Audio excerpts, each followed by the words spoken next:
is our year, so we've got every other year now as a group. And we're gonna go to Orlando and do a little bit of.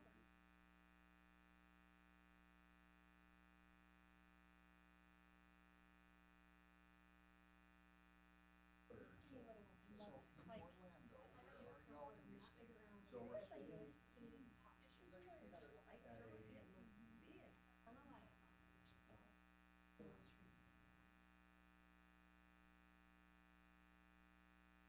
large suite type rooms that they have, condo type part of your you got two bedroom rooms, so we'll.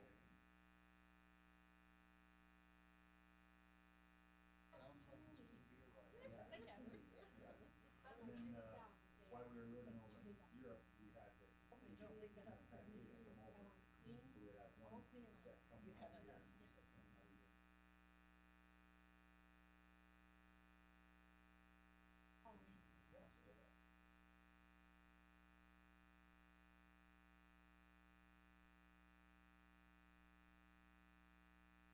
So we lived in England, so we've been 2 times in England. So we've done about 7.5 years over in England.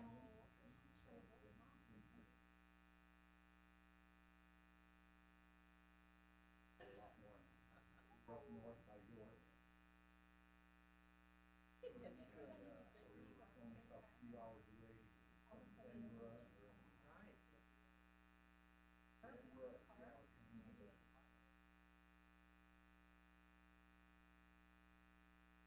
Somebody would come up and say, hey, let's go up to Scotland, and all the Brits would look at funny. And like, no, we could hop on Scots. Hop on, yeah, exactly. Why would I go see them? You know? Yeah. So we hop on an early morning train and be there just as everything's open.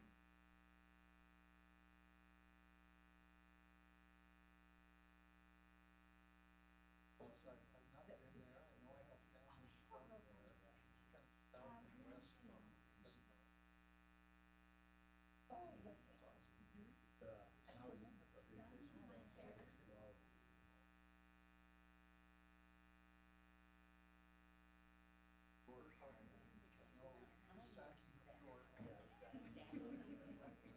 Somebody just have to make a sprinkle. You know, you look at York Minster, which is basically there.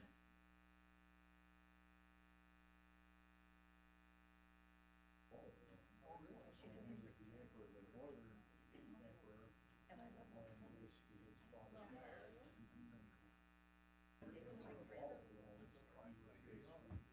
He was actually there in Europe. And he was I'm broader than as the emperor.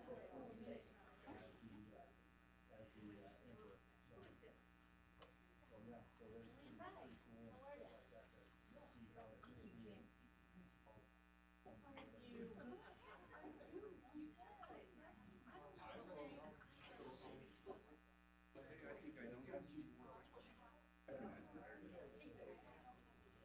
Don't come together, you can.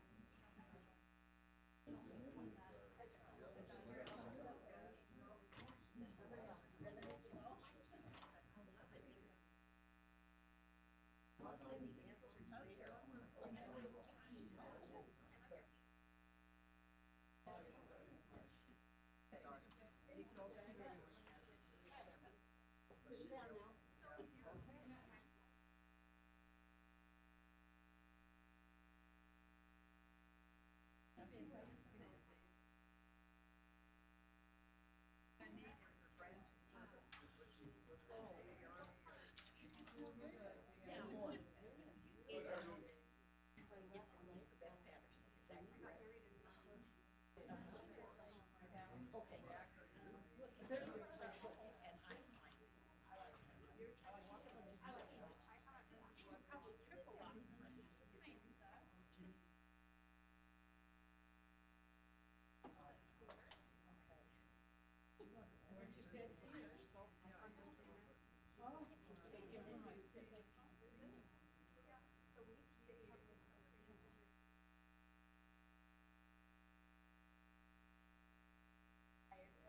Some foods just last forever. I need phone numbers because I need to contact them and tell them where. Yeah.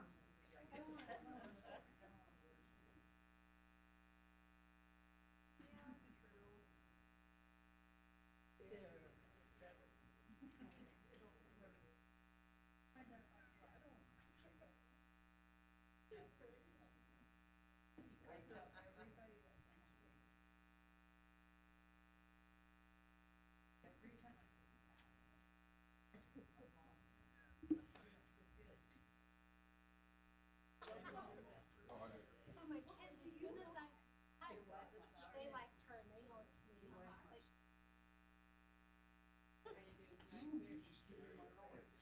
Oh, never mind.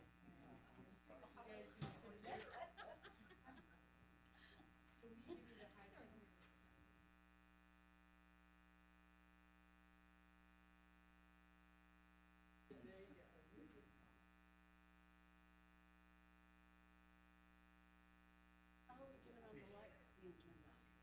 I'm working on it. I'm working on it. I work on it all the time. Good. I even put it in my, I read a Christmas card. How's that? Thank you. You know, Well, the the more squeeze. come on late at night. Drive past, when you go home, drive past Lake Elementary, and look how bright that is.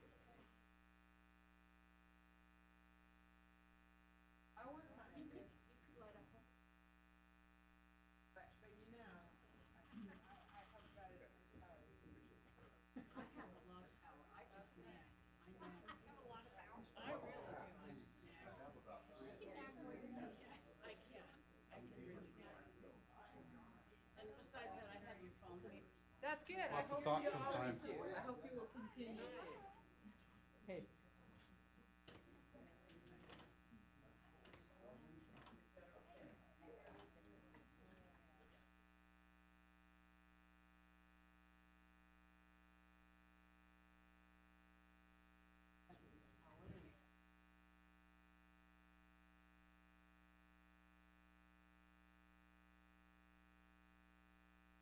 Oh, does your husband know Mexico? Oh my gosh, yeah, So they I see those two out doing something, usually has to do with fishing or something. Yep.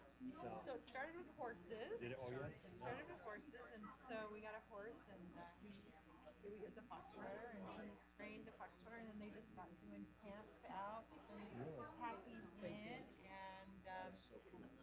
they just it was like a I, friend. I actually, you know, he did something on social media. And I was like, all right, this is like, you know, it's like, this is a safe time. I'm going to make a point to basically ask. Oh, yeah, yeah. So, his daughter, you know, stepdaughter, whatever, is really good friends of ours. And then him and his wife, daughter came to visit us when we were in England. We took them all over to Royce. Everywhere, actually. So we had a good time. So he talks about his trip to England, like that tour guide thing. That's me. Okay. I was his tour guide. So. Yeah, no, I know. That is neat. Well, we're gonna be seeing him again because Linda's got her place decorated to the hill. Oh, I'm sure she does. Yeah. You know, it's better than any crush I've ever been to. She loves Christmas. Yes. Charlotte, her daughter, lives basically right off of Comey Road, and we live just.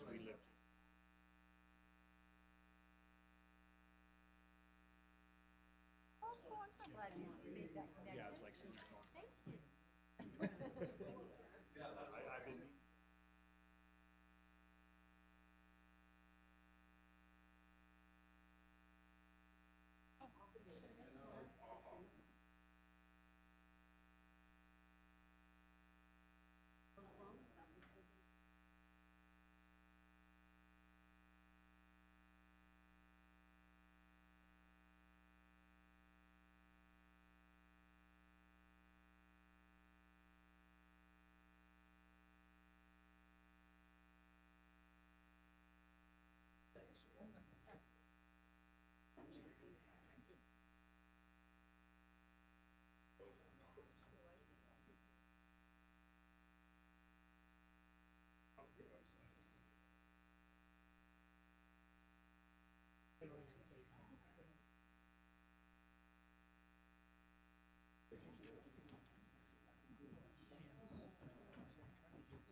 We're gonna, we're gonna do.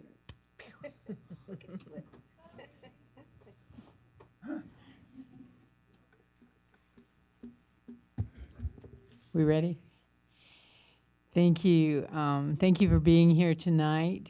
This December 7th, Pearl Harbor Day, right? And we're here in City Council meeting for Royce City. We have present Council Member Joe Paul, Council Member Brian Saxton, Council Member Diane Wilson, I'm good, and Council Member Jan Burrell, and Council Member Ann Jackson. We're missing our mayor tonight, so I'll be acting as the mayor pro tem. And we appreciate you all being here. We've asked Diane Wilson to do a moment of silence for us, and then she'll lead us in the pledge as well. If you'll all please join us for a moment of silence as we ponder the big scope of things. Thank you.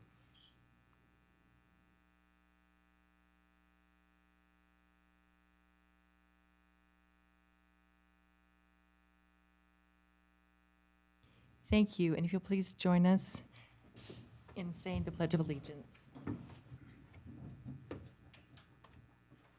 I pledge allegiance to the flag of the United States of America and to the republic for which it stands, one nation, under God, indivisible, with liberty and justice for all.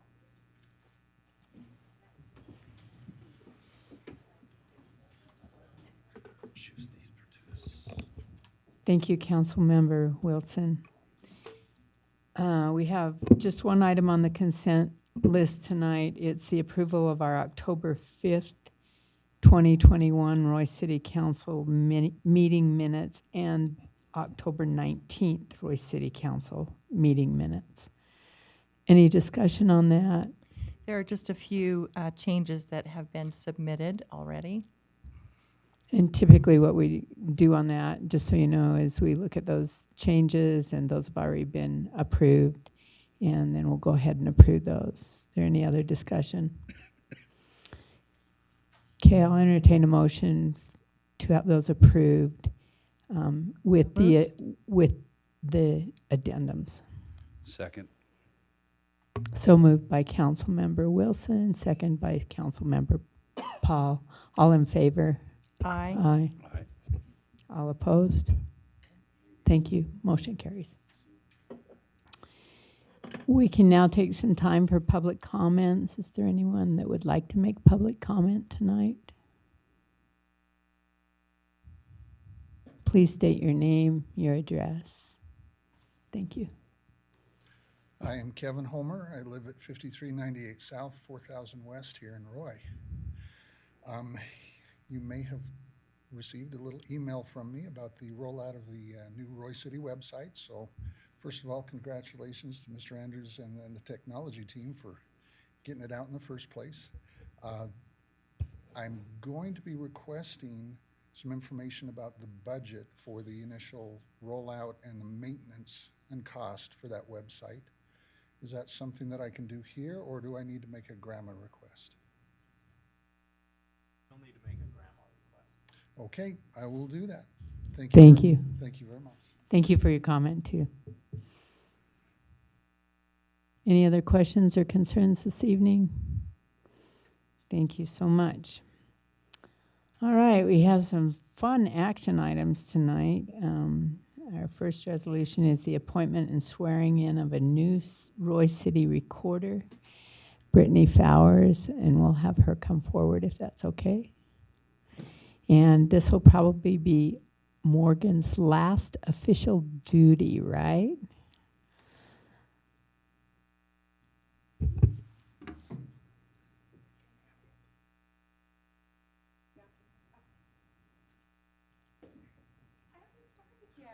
I state your name. I, Brittany Fowers. Having been appointed to the office of city recorder. Do solemnly swear or affirm. That I will support, obey, and defend. The Constitution of the United States. And the Constitution of the State of Utah. And that I will discharge the duties.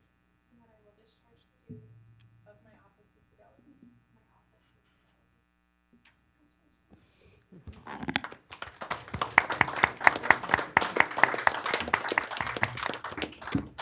Brittany, will you Hey, Mayor. take just a minute?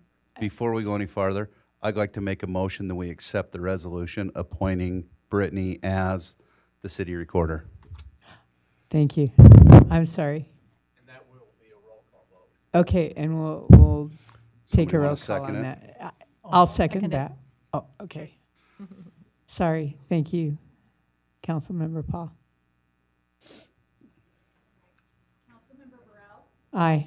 Councilmember Jackson, Aye. Councilmember Paul, Aye. Councilmember Saxton, Aye. Councilmember Wilson. Aye. Okay, and Brittany, will you take a minute and just introduce who's with you tonight in support? Because, of course, we always want to know who's backing you.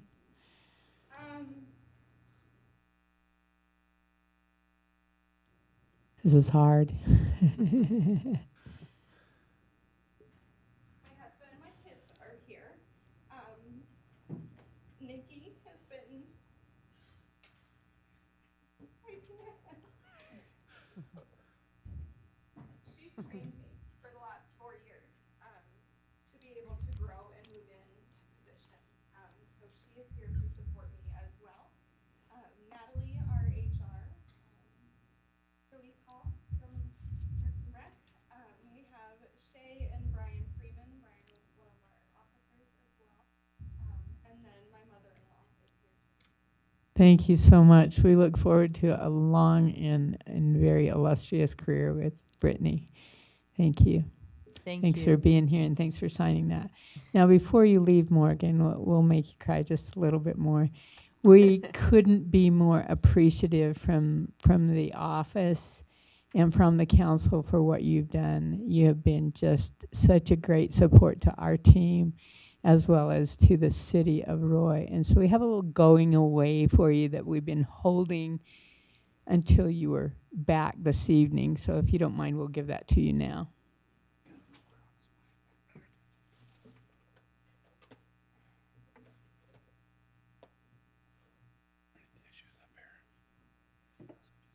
Hopefully for your new house. There you go.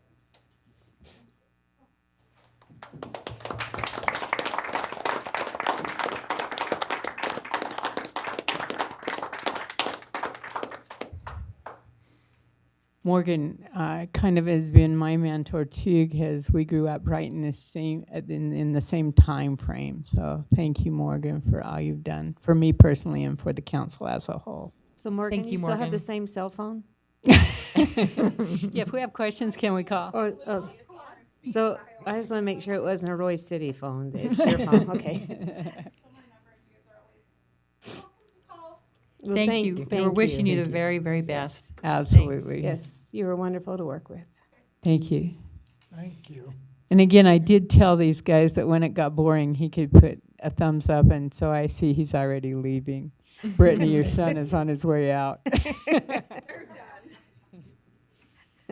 All right. Our second resolution that we need to look at tonight is adopting the 2022 Royce City Council meeting dates. Hopefully, everybody has had a chance to look over those.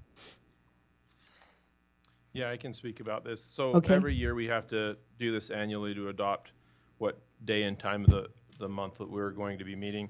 So we're continuing on the same pace, the first and third Tuesday at 5:30. The dates are listed below. So this is Resolution 21-25 to establish the 2022 City Council meeting dates. And we recommend approval. Do we have any questions on that, council? Pretty typical, I think. Thank you. Yes. Thank you, manager, for presenting that to us. I'll entertain a motion to accept that resolution. I'll second it. You're going to make the first, I'll Oh. second it. Oh, She can't make, oh, I thought she I have a said. question about that, point of order. I can in Where this. she's serving, normally a council member can vote, but where she's serving as mayor pro tem, can she vote? Yes, I Okay. can. Yes, I can. I checked that out too, I wanted to make sure on that. Okay, so motion was by Council Member Jackson, seconded by Council Member Paul. All in favor? Roll call Oh, vote. this is a roll call too. I'm sorry. Okay, Brittany's first official act. there you go. Councilmember Saxton, Aye. Councilmember Jackson, Aye. Councilmember Wilson, Aye. Councilmember Paul, Aye. and Councilmember Burrell. Aye. Thank you. Motion carries and vote carries, I guess. All right, we have a couple of presentations tonight. My peeps are here from the Art Council, so I'm excited about that. And they're going to give us a little information and make a presentation tonight. I'm gonna move this down here because I'm short. I'm short too. Okay. We are serving in our 6th year this year, and we just felt like maybe it's time we have a budget instead of always crying to Parks and Rec for we need this and we need that. And so we thought with budget coming up, we would like to go over some things and present them to you. You have been given a sheet of paper that lists all of the prizes that come with the art show that we do in conjunction with Roy Days. You will also see some items in red. At this point in time, we have only been charging $5 for adults to submit an art piece and $2.50 for youth and children to submit an art piece. We would like to this year increase that so that they will, instead of paying $5, they'll be paying $10, and the youth will be paying $5 instead of $2.50. Because the prizes don't become equal with the work that they put in to present these items for the art show. So you notice on each of those at this point in time, on your second page, best of show gets $100, and we'd like to increase that to $200. Royce Council Award from $50 to $100, the Arts Council Award from $25 to $50, and then the different places, professional, amateur, senior, youth, and photography, we would like to increase those. Quilting, we want to increase, and then the junior. This past year, so you'll have an idea of what money comes in from those that do participate in it. We had 55 entries into the art show. 45 of those were adult, and that netted $215. And 12 children's, that netted $30, which doesn't pay for a lot of it. And so a lot of it has had to come out of the Roy Days budget in order to function. I'm going to let Jean, and I forgot to introduce my group. Sorry about that. Jolene Zito. It's Jean George. Janet Peepgrass is back there. So I'm going to let Jean just tell you about what she has to do as far as getting the ribbons, getting the judges, the different mailings, and then we'll go from there. This year will be my 31st art show that I've been in charge of, so I've kind of got it down to a science now. At all? Wow, It's that's amazing. been a lot of fun. I did 25 of them for the Roy Historical Museum before I started here. And my first year, when I started with the Roy Arts Council, I had one of my gals come to me and she said, "You don't know what you're doing." And I says, "What do you mean I don't know what I'm doing?" And she says, "Well, you know, I have done art shows too." I said, "Well, that's wonderful." She says, "I did them in Morgan." And I said, "That's great. That's wonderful. I did them here in Roy and that." And she says, "Well, you know, we gave, you know, like a night at the restaurant up there, the Chicken House and different things." And I said, "Well, I give prizes and ribbons and like that." And she said, "You do?" I said, "Yes, I've been doing this for 25 years. And her and I now are very good friends. That kind of mellowed her out like that.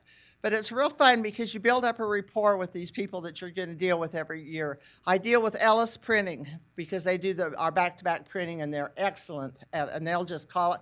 I can take them just a rough sketch, and they'll come up with the entrance form, and it's just, I've never had a problem with them at all. I deal with Crown Trophy, if I can find them. They move around on me in that. But they're real good. The only trouble is they have sometimes a hard time getting the ribbons because they don't make the ribbons in-house. They're made by a girl over in Syracuse and Clinton, and she doesn't always have exactly what we need. So I have to make sure when I order ribbons that I order them way in advance. Then I have to secure judges. This is after I have mailed out these forms. I usually mail around 200 to 300 of these out to different artists. I go through every book I can find that has anything to do with art, and then I go off of my earlier years of artists that have participated before. So it's usually about 200 to 300 that I mail out each year. I hand write them because as an artist, and I'm an artist myself, I do not want a computer label on my envelope that's coming from an arts council. So I do quite flourishing writing and send them out that way.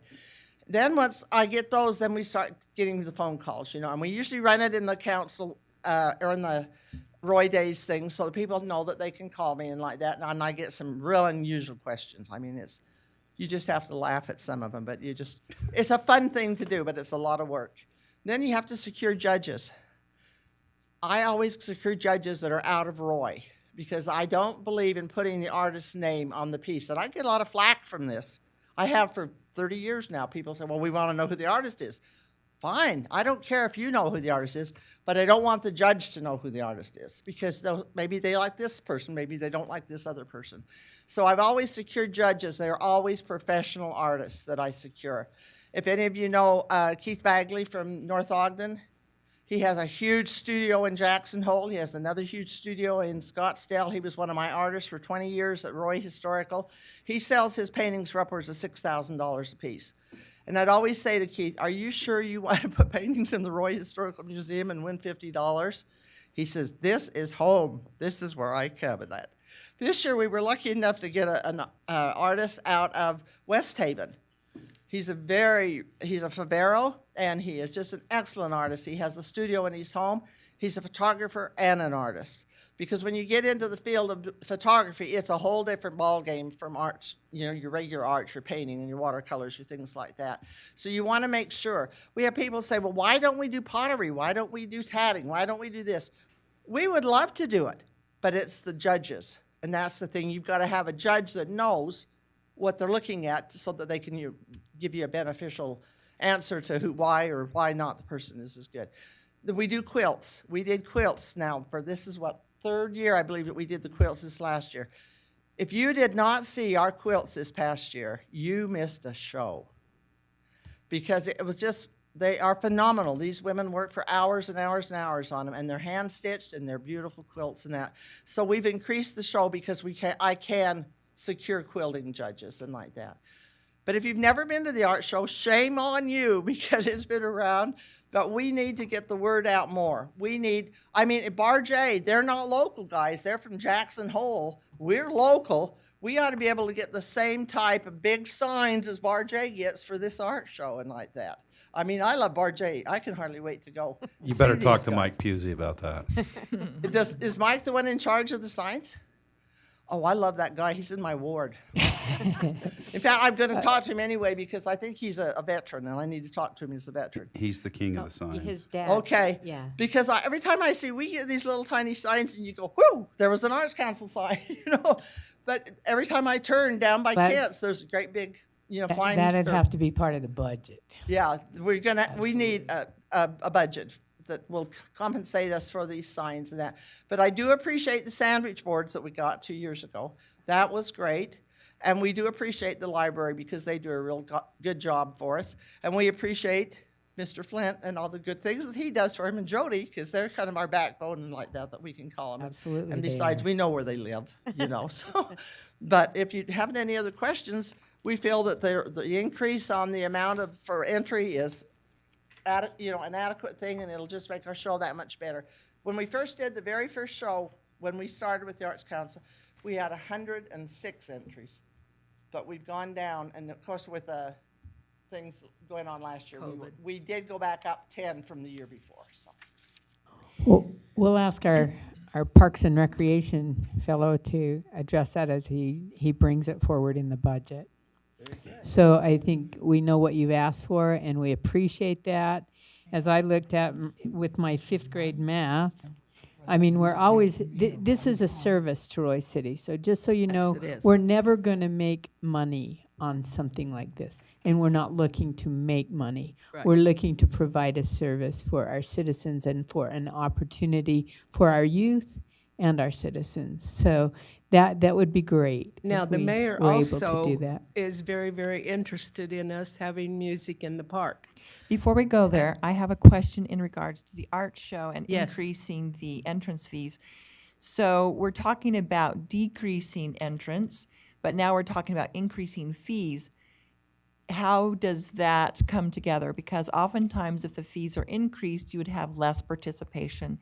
And how do we, from your experience, how do we, rationalize that or I am assuming that these people have put pieces into different art shows where the entrance. I don't want to say the cheapest, but we are the cheapest. the lowest? The lowest, there you go. As far as paying a fee to get in an art show, many of them are $30 to $50 just to get into the art show. So, And I think certainly our prices are pretty good. Mm-hmm. So I think we gotta be careful with that we and maybe we need to again market it. That might be our biggest thing is to market. Our prices our winning prizes are so much higher than the county fair Because they can get a first blue ribbon at the county fair and get $5.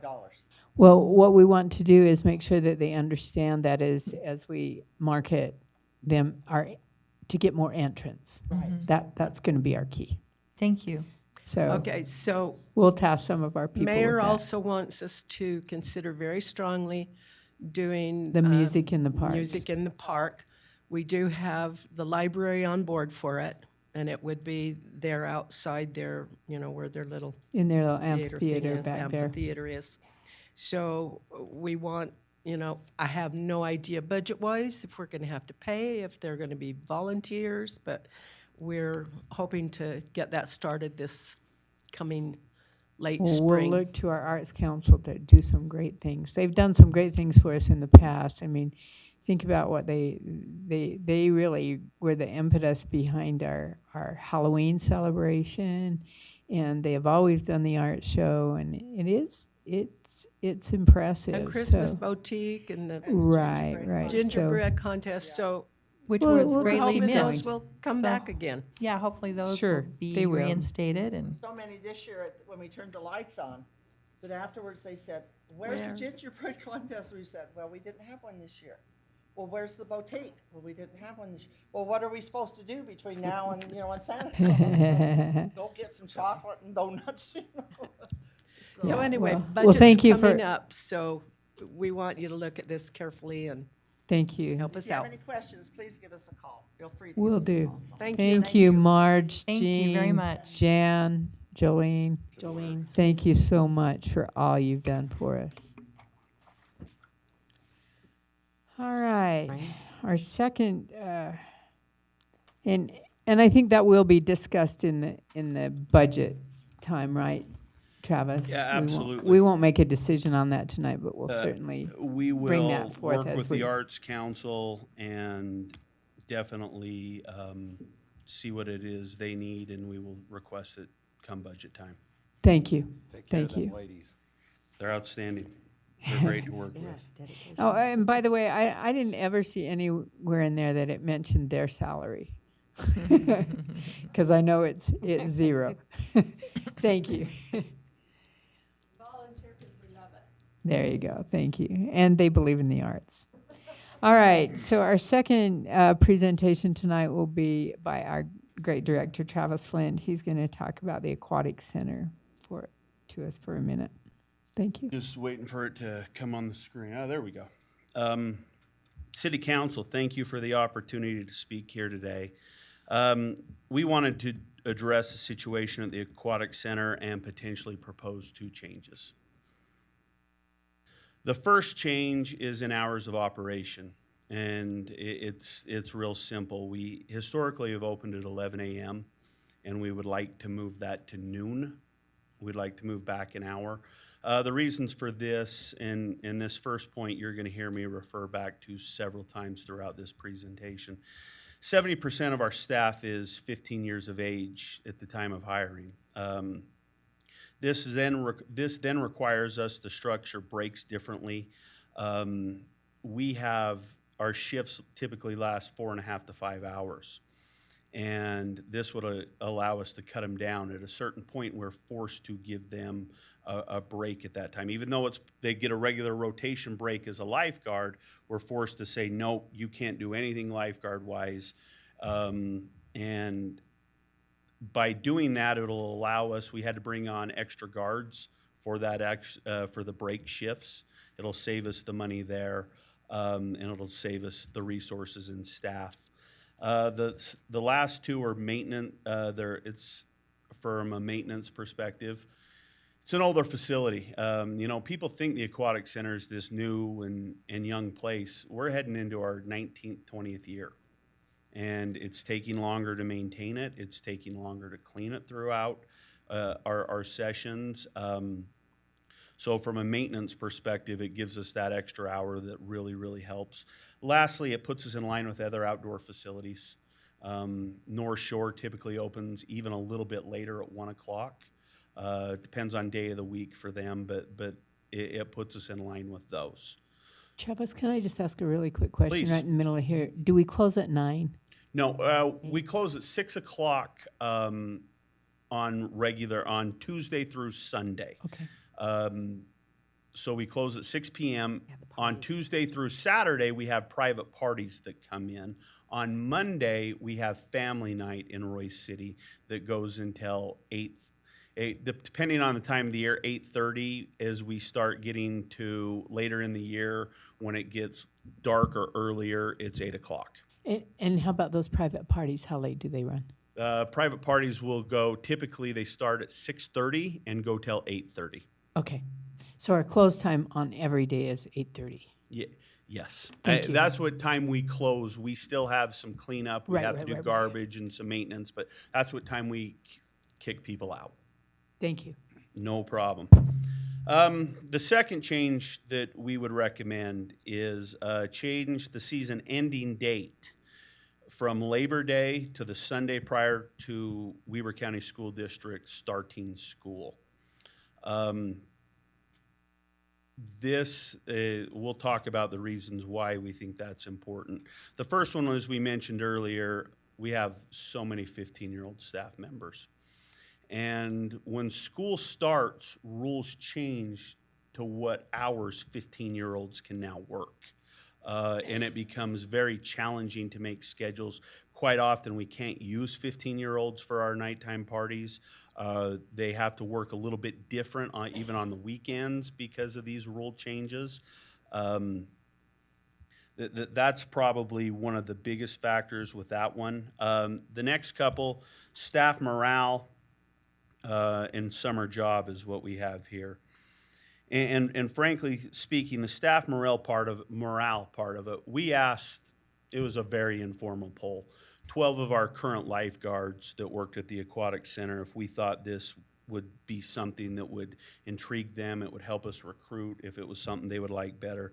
And it was 12-0 that they strongly said yes. I think human nature is we think summer ends September 22nd. That's what the calendar tells us, is summer's over on September 22nd. But to a high school kid, summer ends when school starts. And a lot of times these kids are going out to work a summer job. And unfortunately, we're keeping them beyond their summer time. Right, wrong, or indifferent, we ask them to pick between doing school functions, between going to football games, between going to soccer games, homework. I've seen kids on break time doing homework during the time of the year we're talking in between school starting and Labor Day. Recruitment and longevity. This is the time of year we get more no-shows and call-ins than any other time. And a call-in would be they call us an hour before they're supposed to be there and say, I can't come to work tonight. No-shows are exactly that. They just don't show up. And, it's, in a lot of my divisions, that's catastrophic when it happens. But if too many of that happens at an aquatic center, we can't open. Or we have to close parts of the facility because, frankly speaking, they have to be monitored to be safe. So it's a big challenge. We get 70% of our no-shows and call-ins during this window. Recruitment and longevity. We had a kid a few years ago. This is when we began thinking about this process, who we were just struggling to try to find lifeguards. And he had came into the complex one day and staff had said to him, hey, how come you haven't applied again? And he said, I didn't apply because I no-showed my last 2 shifts and I didn't think you guys would hire me back. 10 years ago, we never would have. And I'm not saying we even would have that year, but it's the days of us being picky are kind of gone. I mean, frankly speaking, I was talking to somebody today, and back to the 15-year-old issue.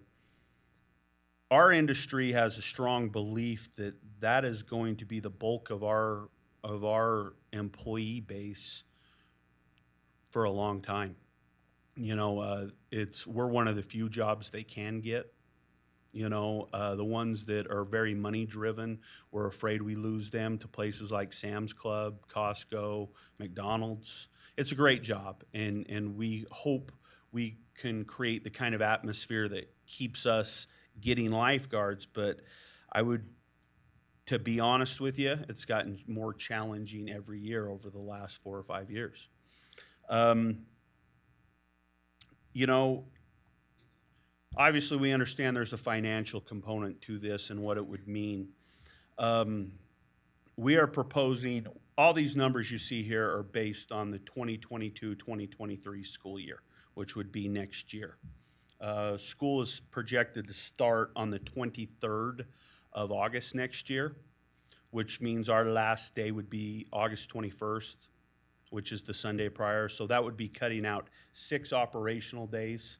The Monday prior to school starting out, which historically has 10 people there. Sometimes we have more lifeguards than we actually have patrons. And then that the next weekend, which is a Saturday, Sunday, and then the Saturday, Sunday, Monday of Labor Day weekend. I want you to note on the 27th you see the revenue we made this year. Historically, that's the day of service, you know, so historically we wouldn't make money on that day anyway. You know, that's the day that we have the youth groups come in and we work on projects throughout the city and come in. This year, if you recall, we moved it to September 11th with conjunction with Just Serve and some other people, so we weren't open, and we just opened that up to the general public on that day. You can see what staff costs are. You can see what revenue is. It's important to note this does not include maintenance costs that we'll get to on the next page. That's when things really start changing for us. It would force us to cut 10 parties, and what we wanted to talk about with that was this year we had 5 openings throughout the year that we could shift hopefully 5 of these parties to. We had 7 parties last year that had under 175 people attend, and we would reach out to those organizations and encourage them to come to family night, rent the Bowery, and come to family night, where we keep the facility open till 8:30 anyway, which is Monday nights. Rent the Bowery, get a reduced cost to get admission in, which isn't a new thing. We do that for anybody who rents the Bowery. So we think we can help create some revenue back that way. And just as importantly, we feel we can serve them and house all of our parties that we housed this year. The 10 parties equal about $8,200. So our admission retail parties total about $26,879 and change. Staff costs $11,000 for the daily operations. Party staff costs of $4,322.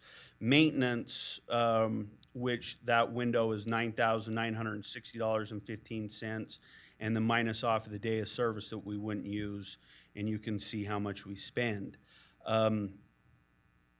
Frankly speaking, you know, it's not about the money. We've had huge reservations about looking to make a change like this because we love the idea that we service the community. We love the idea that people can come swimming.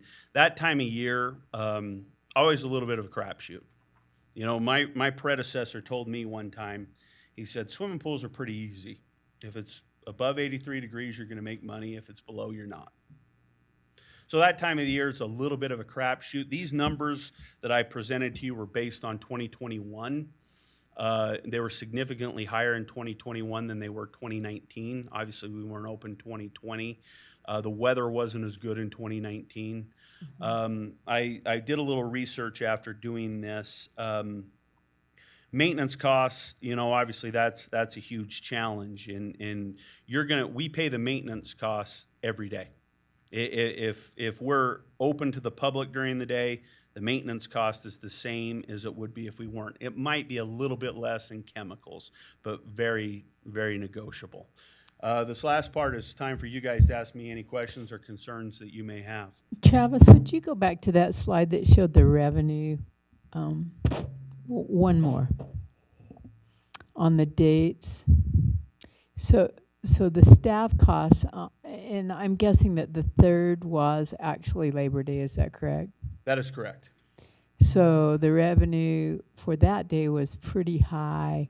The staff costs were they were there, Mm-hmm. but we had a pretty good income on that day. Having said that, if we were to close on the weekdays the week before that, we would still have to pay the maintenance Correct. and the pool cost. So then you've got to take down 5 days of that. Because I asked Travis, could we possibly not be open during the week, but keep it open on the weekends? We'd still have to pay the maintenance because just like at your house, you can't turn the heat off. You just got to, whether you're open or closed, you got to have the heat there. So the same, the chemicals the Correct. same. That is, I mean, whether we're open or not, if it was part of the reason, frankly speaking, we originally did our day of service on September 11th. We did it that way for a long period of time. And one of the rationales why we moved it up the week prior to Labor Day was because of the cost of maintaining to heat that facility and to run chemicals and power and everything that's there. Ross's people do a wonderful job taking care of it, and they have a lot of pride. One of the things that also happens during that stretch, they lose all their part-time people too.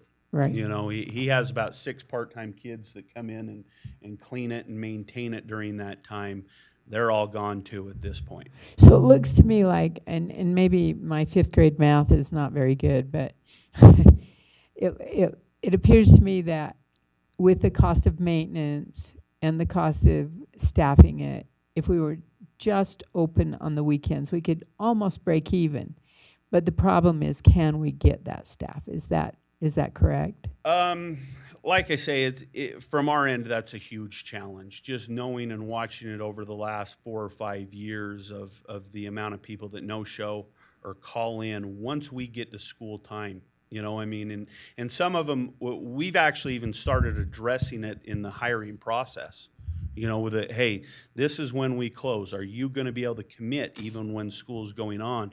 And then, like in a lot of interviews, they tell you what you want to hear and say absolutely. I think the difference for me, just coming from the schools, Travis, would be if I knew that I'm not going to have to work a school night. And you might be right to that. I can't say. It would be different than saying, would you Saturday be or willing Sunday. to work through 2 more weekends past that? And that's just me. I mean, I'm playing a little bit devil's advocate here because I think if I'm a parent, and I'm not, but if I were, would that be an important weekend for me to really spend some time with my kids at the Aquatic Center if the weather's good? And if it's above 83. And that's a great point because, like I say, in 2019, I think that number of $5,235, I think in Was probably 2019 nothing. we made $800. Yeah, So, so it was 90 degrees this Labor Day. And tell me it's going to be 90 degrees again, and I'll tell you, yeah, we'll do okay financially. But if it's not, I can assure you the exact opposite is true, which is we won't. Labor Day next year. Would you have the day of service then be on the 20th of August? Yes, that's Then what have we. the last day be the 21st. There's 2 days we're committed to as a staff that you guys need to be aware of. The day of service is one of them. The other one is we give Weber County Ramp. They take up the complex for 9 Saturdays in the year, and I mean they compensate us for this. And they do the Aquatic Center for 1 Saturday a year. So what we would do is move them all up, and do the day of service on the 20th and do ramp day on the 13th. Okay. Well, So those are if just you questions. I opened it- don't think we have an answer tonight, right? So if you ended up opening at 8 o'clock instead, at noon, Noon.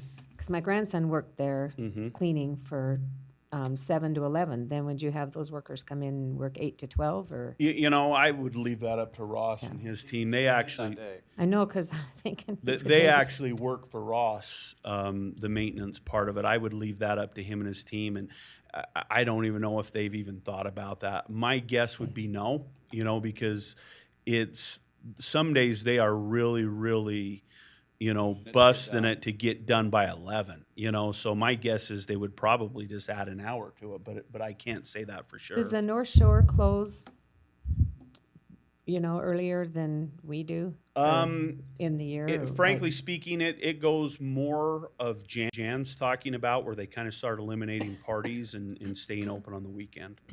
Yeah, I would definitely say I don't see a purpose in having an open on school nights. I mean, that's kind of counterintuitive to what we're thinking. But for a weekend, I think for families, that might be an important thing. But that's just my thoughts. And it looks to me like the later start time would be a great idea, just so that we can cover it in less number of shifts, basically.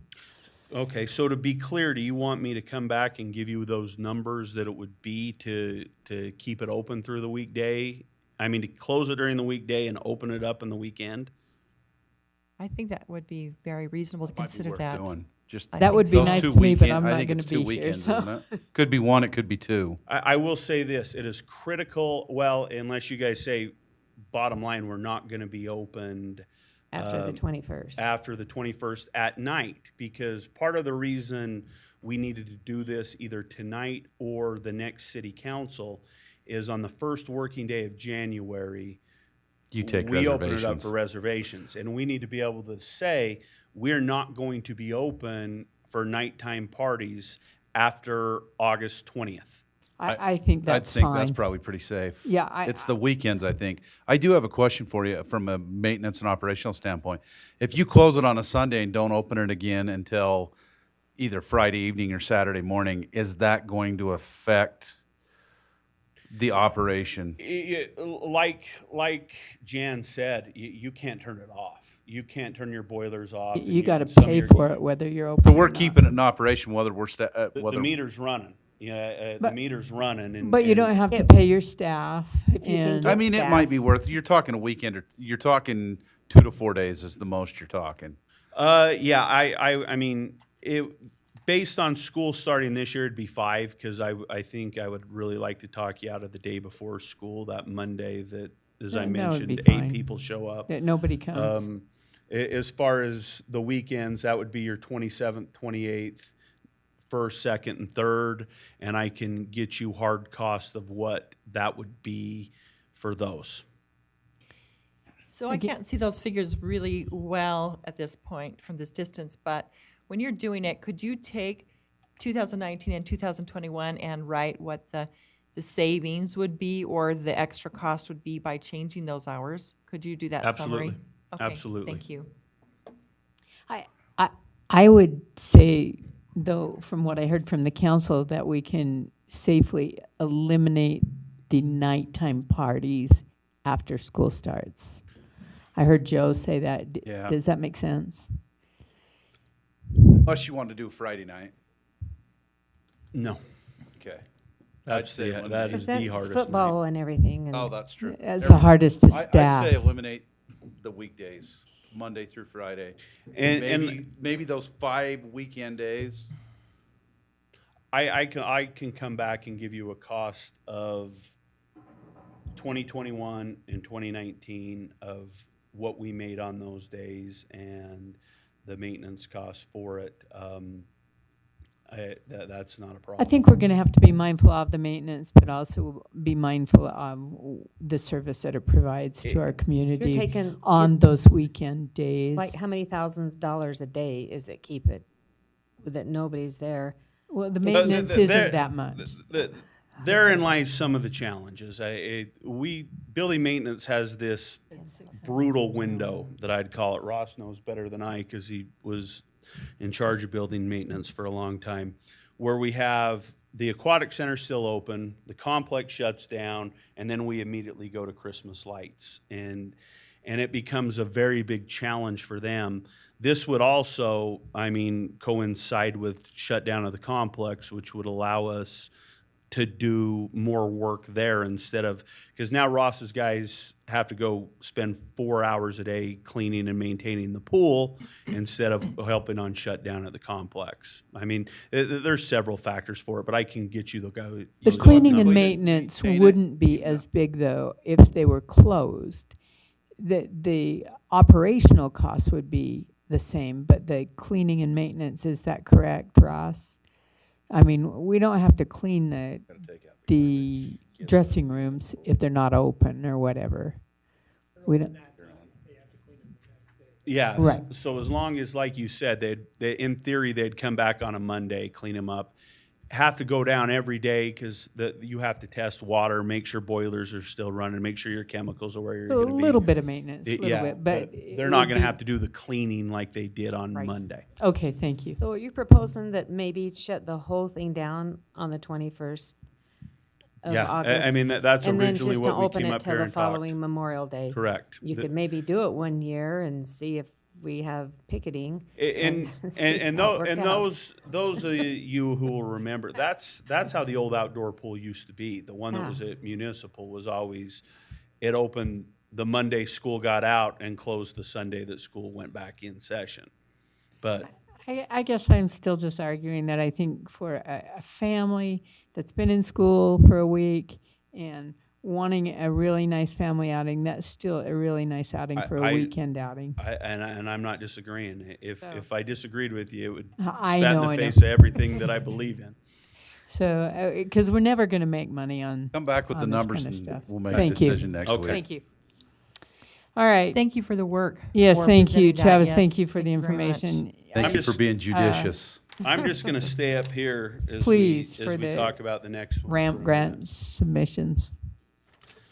Okay, we're to that time of year where we need to discuss as a community what it is we want to do with ramp grants.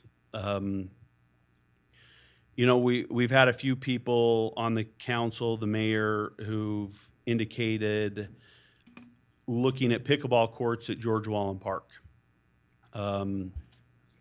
That's an idea. Or more Emma Russell, so you can do a tournament in one park. Potentially an idea. To me, this is your guys' decision because it's important to remember on ramp grants, at best, we are going to get matching funds. So if we have a $300,000 project, we need to find the first 150. The first money in has to come from us. And then at best, they'll match that ramp grant. I think it's critical to tell you guys that ramp went out of their way to say they don't love pickleball courts. You know, that they've funded a lot of pickleball courts. They think communities have them. That being said, it doesn't mean we couldn't They don't still like them? That's surprising. I can let you listen to the recording, but it's all right. Whether it be they funded so many or that they feel there's so many in the communities in Weber County. And like I say, Joe, that doesn't mean they would tell us no. I was going to say, have they ever come down and taken a look at the pickleball courts? I was just going to ask, what's our use? There's people stacked deep waiting for them. I will tell you this: pickleball is a very, very popular sport. We get to times a year where all 4 of our courts are booked, and there's 16 people waiting on the outside to be next. You know, it's not a matter of use because I can assure you they get used tremendously. So, Travis, if we say, okay, the ramp doesn't love a pickleball application, but do we have another idea? I mean, do we lose anything by applying even if we don't get it? No. We wouldn't begin the project unless we receive funds or the council directed us to say, hey, you got this amount of money for ramp, let's do this. Or you guys could come back and say, ramp didn't give you anything. You put in for 8 pickleball courts. Ramp didn't give you anything. Let's put in 4. Yeah, that's your decision. At that point, it's our money. But to submit a ramp grant and be told no costs you nothing. Just a little bit of time. Get it done. I just think that it is so popular, and I am hearing community people wanting more access. I think trail lights at Municipal would be good. Okay. Especially if you've got the money or some money already set aside for that, that could be your matching funds. Right? I'd have to check the budget at that point. Is there anywhere in any park that we could put nighttime volleyball, sand volleyball? I mean, I don't want to say no. I think where there's a will, there's a way. I haven't been beaten down by that request. You know, where I have heard about more pickleball. I haven't had a ton of requests for nighttime sand volleyball. Maybe there is a great market for it. I don't know. I've just had a lot of people that use Emma Russell would like to host a tournament, but the number of pickleball courts doesn't allow it. So when you say a lot of people, what does that mean?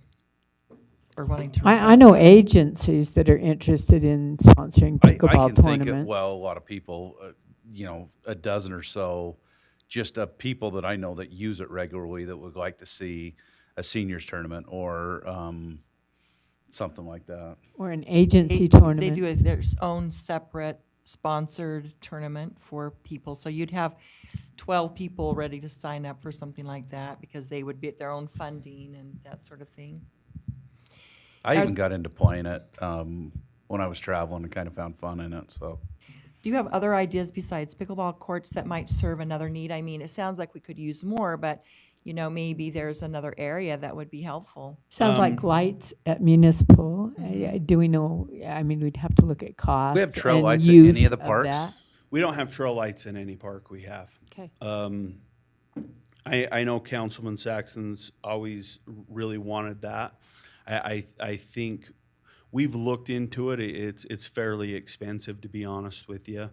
We'd have to figure out a design to where the people on the west, it wouldn't be obtrusive to them, but still potentially light it up. I would be guessing on cost at this point in time. It roller coasters all the time with some of the supply chain issues. Sure. What about more cameras at the parks? Yeah, I would worry about the later kids are in the park. I'll be honest. Some of the things they're always looking for in ramp grants is they want it to serve a lot of people, and they want it preferably to serve a lot of people in the county. And we could look to do camera systems. I think that's a harder sell because I think they would say, how does this serve residents in Weber County? I mean, it makes your life better, sure, and hopefully it stops vandalism and things like that. I just working with them, I think that would be a tougher sell to how would it make people's lives better by us adding camera systems. That we can keep toilets for people to use because they're not being vandalized. I get your argument, and I don't think your argument's wrong in any way. I get it. If that's what you guys want, it's not a touchy-feely grabby that people can go use. Correct.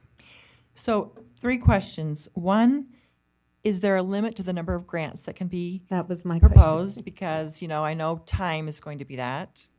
Okay. I'll answer that one. Let's do one at a time. There is no limit to amount of grants people can apply for, but we need to prioritize them. Okay. So if we were to turn in 3 ramp grants, they would want to know what our priority was for those ramp grants. Okay. And then some of these projects might take a lot of money, and right now, wages are kind of a big issue. So how do you see that being realistic? And maybe that's not a question for you, but maybe add Matt in for that. I'll pseudo answer for Matt, and he can fill in the pieces. Matt and I we've talked, and we have kind of, looking in through some of our accounts of areas that we could take money and feel comfortable with it. We originally talked about potentially doing a massive one. Ramps actually there's multiple kinds of ramps. There's easy ramp grants that happen in the end of March, 1st of April. I believe that's $4,000 and less. And we plan on turning in some of those to hopefully offset some Roy Days costs with musicians and different things like that. There's what they call regular grants. Regular ramp grants are anything $199,999.99 and less. And then they have what they refer to as major grants, which is anything above that. So, Less than 2,000 over 2,000. 200,000. 200,000. Less than 200,000 over 200,000. That would have been a much cleaner way to say it. said there's limited to 3 grants per park. And those you find out about after March, it sounds like? The typical process, and I believe ramp grants are due on January 14th. Sometime in early February, what happens is they call you and they set you up with a liaison. And the ramp, I believe, has 13 members of its committee on Parks and Recreation grants. There's also arts and museum type grants out there too. But I think they have 13 members of the community. They send one to meet with you and you make your spiel to this individual. And then they'll sit down in a room and that individual is going to plead your case of why we should fund Project X. Sometime in the next week and a half, usually early to mid-February, you find out if you got this grant or not. Ramp grants are the easy ones. Like I say, I'd have to double check the calendar, but I think they're due at the end of March. And I think they let you know rather quickly with those, like within almost a 10-day period if you're able to get those. And speaking of arts then, we're talking about possibly increasing the presence of the Arts Council in some of those activities. Where we don't have a specific item, then maybe a smaller, easy grant would be good for that, and then grow into something bigger. Possibly a type of concept there. I like where your head's at. I agree with what you're saying. The one thing that I would add is the ladies did a wonderful job talking about awards for the art show.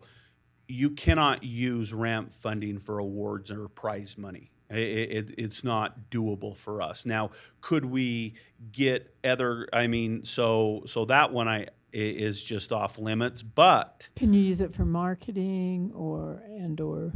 I believe so. I'd have to double check that, but I do know that mailing. You could turn it in theory to pay a band that is performing at Roy Days or a Summer in the Park event. You can use it for that. Or you could use it to pay for the producer who's there to make the sound and things like that. You could use it for that. Okay. And if you're going to do something along that line, then you could actually possibly do a proposal for Roy Days and a proposal for Arts in the Park, the concerts in the park. Sure. Kind of the same thing, though, where I would, you have to still prioritize them and say, hey, this is priority 1 through 8, whatever it might be.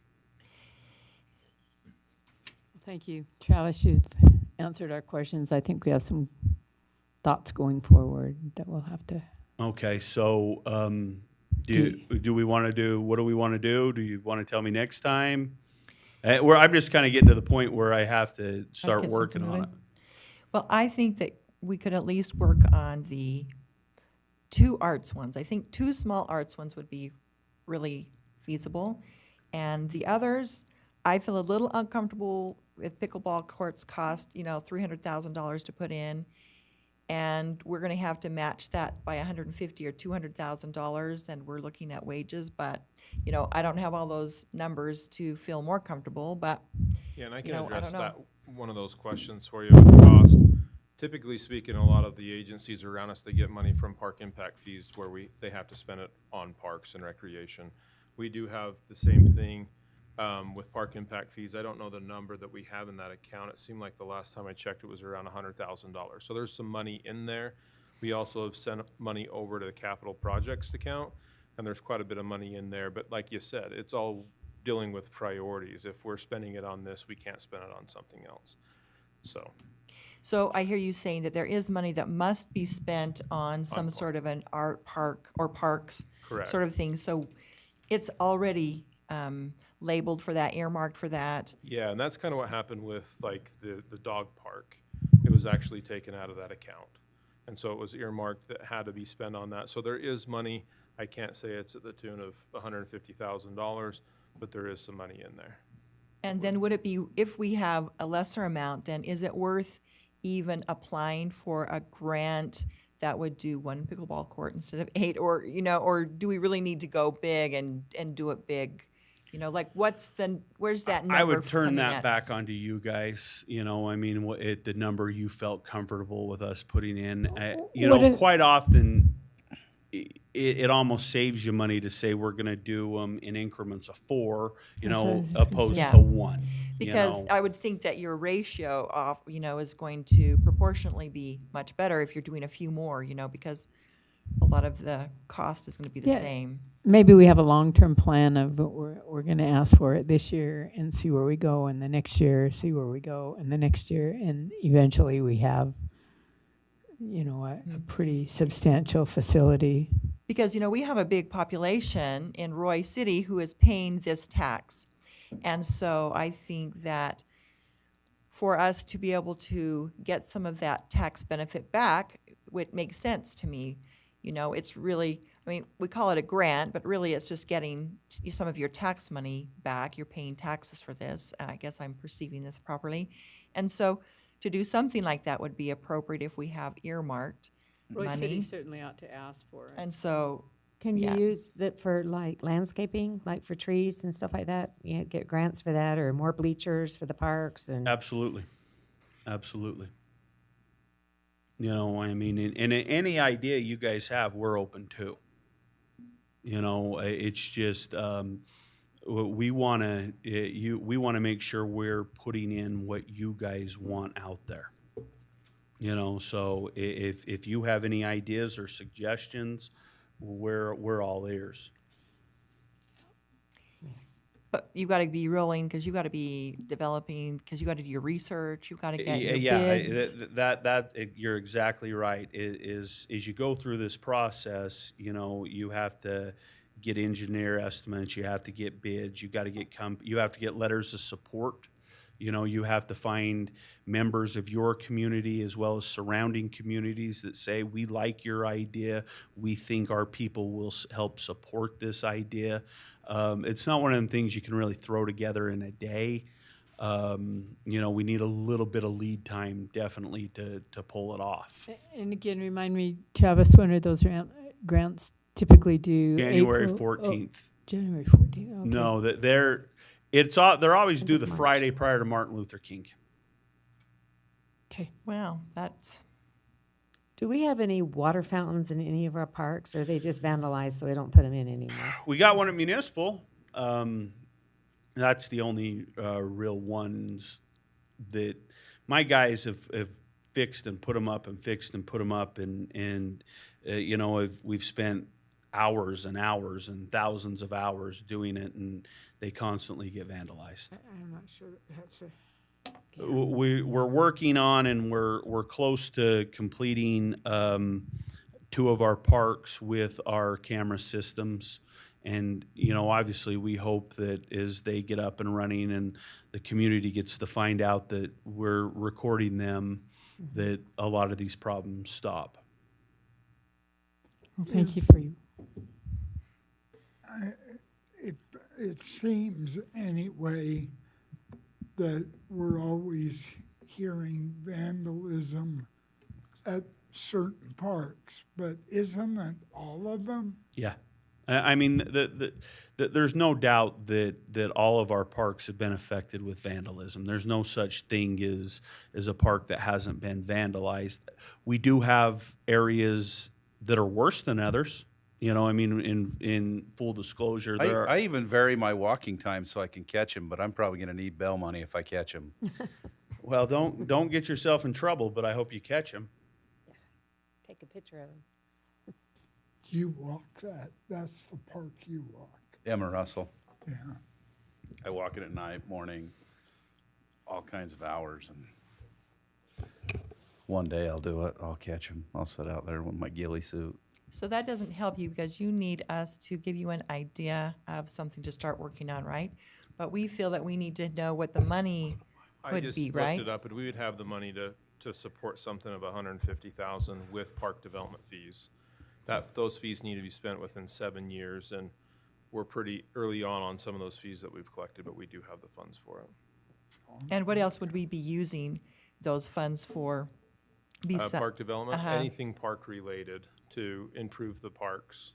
Does that you know, we already have some budget to do some improvements, right? So what kind of extraordinary things would they be going towards besides traditional maintenance?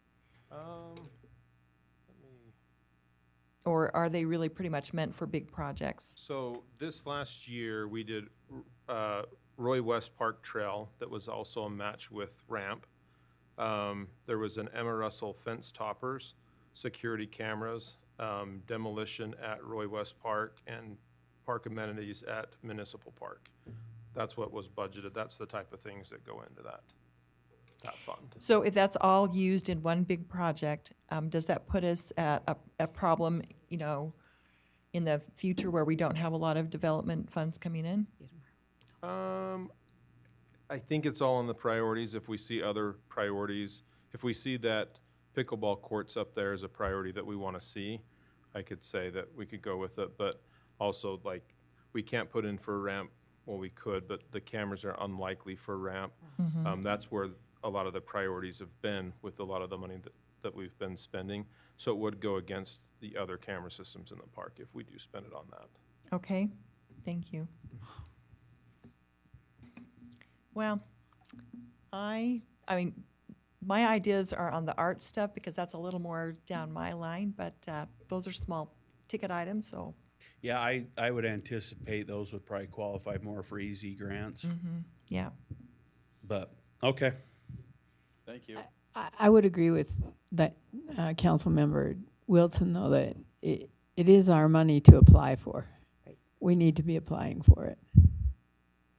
So We just have to make a decision of what what that to is, apply what for. to apply for. Yeah, we just can't do it tonight. Yeah. We have all this, So you need a final decision by tomorrow, at least by the Next council 21st, meeting. right? The 21st, okay. So we have council on the 21st then? That's still gonna be tight for you, I realize. That's what I'm but hearing. Thanks. Thank you very much, Travis. All right. City manager and council report. Okay, just have a couple of topics here. So we are doing the holiday decorating contest with the Christmas lights around the city. The entries are coming in now. We've gotten probably 7 or 8. They are due by December 16th at noon, and the judging of the Christmas lights will be the 17th through the 22nd. So we'll get that information out to you when they all come in. Also, we have a holiday lunch on December 15th at 6 p.m. at the City Building. If you haven't already RSV'd, please. Holiday lunch at 6 p.m.? Or That's holiday dinner. Sorry. At 6 p.m. That's for the Planning Semantics. Commission, some of the staff members, and then members of the council. Also, there is a pre-con tomorrow for Midland Drive. We talked a bit about this a little bit in our council meeting last time about the bridge and the sidewalks pretty close to Bridge Elementary School. I did speak with the principal at Bridge, so she is aware of it. It might cut down on traffic there, so she was kind of excited about it, but she is also getting the word out to the students there as well. But that pre-con meeting, they're planning to start in a week to 2 weeks. So it's going to be coming here pretty quick. We're going to get some messages out on Facebook for that too. There has been a request from the council to do like a quarterly planning report that has all the submissions. So I have that here, and I wanted to pass this out in council so it'll be part of the minutes, but we'll just give that out as well. We didn't need to go into too much detail, but it just goes into who has submitted and some of the information. But we talked about that in previous city council meetings. So that was all I had. Council members? I'd just like to do a couple of shout outs. One to all the employees of Royce City. It amazes me every day what we accomplish and the things we do.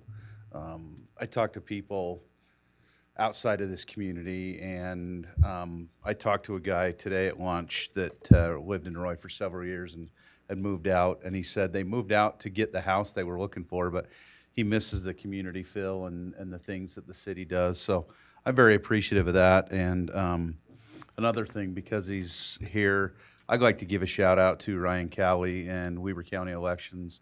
I appreciate the work that you do to ensure that the votes are counted properly and the election goes down well. So thank you for your efforts and your service to the Planning Commission. a great help to us in the city. So thank you for the work you do. Well, I'd like to jump in with the Christmas lights. Thank you very much. The team has done a great job. I think Ross has additional features that are developed every year. I think that the archway is very, very charming. And so thank you very much for all of the work and effort that goes to. You just don't see it anywhere else, and it's fun to hear people come from so many different cities to come and enjoy that. So big kudos, yay, all that sort of thing. Thank you very much.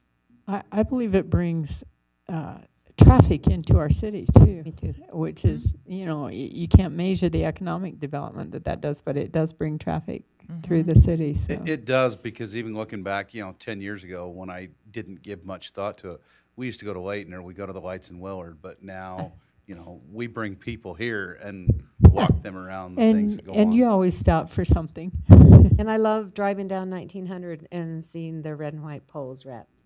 Yeah, I just it's beautiful. It's it gives beautiful. such a small hometown feel, and I love that too. And we finally got our sign up in the south end of town by Sacco's. Doesn't have anything on it yet, but it's up, and so that's a. It's a landmark. Supposedly just not supposed to marked. get the other one up. He told me Thursday. I said, it's supposed to snow the worst day, but anyway, finally, we're making improvements there. So progress. Just a quick thank you to those who were able to come out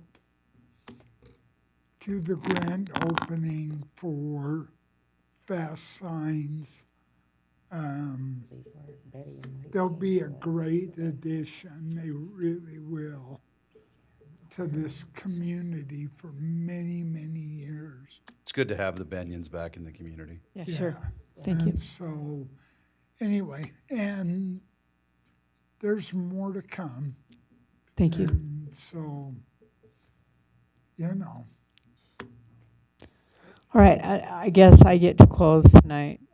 Is that right? So again, I wanted to thank Ryan for being here tonight. We really appreciate his presence in Royce City for all he does, in both of his roles. And then secondly, this is probably my last council meeting. I won't be here on the 21st. I'll be out of town, so I wanted to thank the city for letting me serve.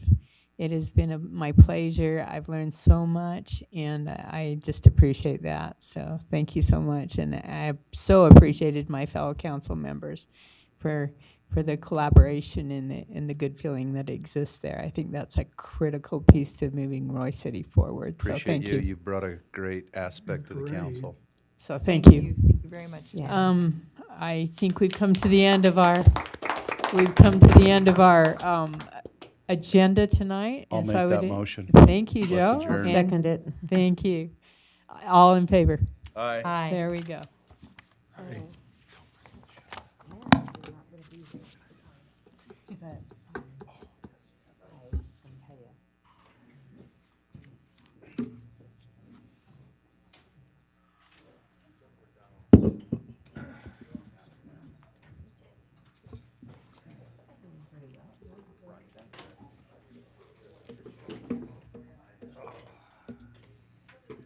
Brian, so we're gonna count on you for one more week, right?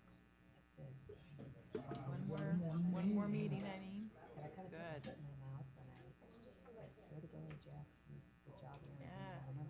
All good things must end, they say.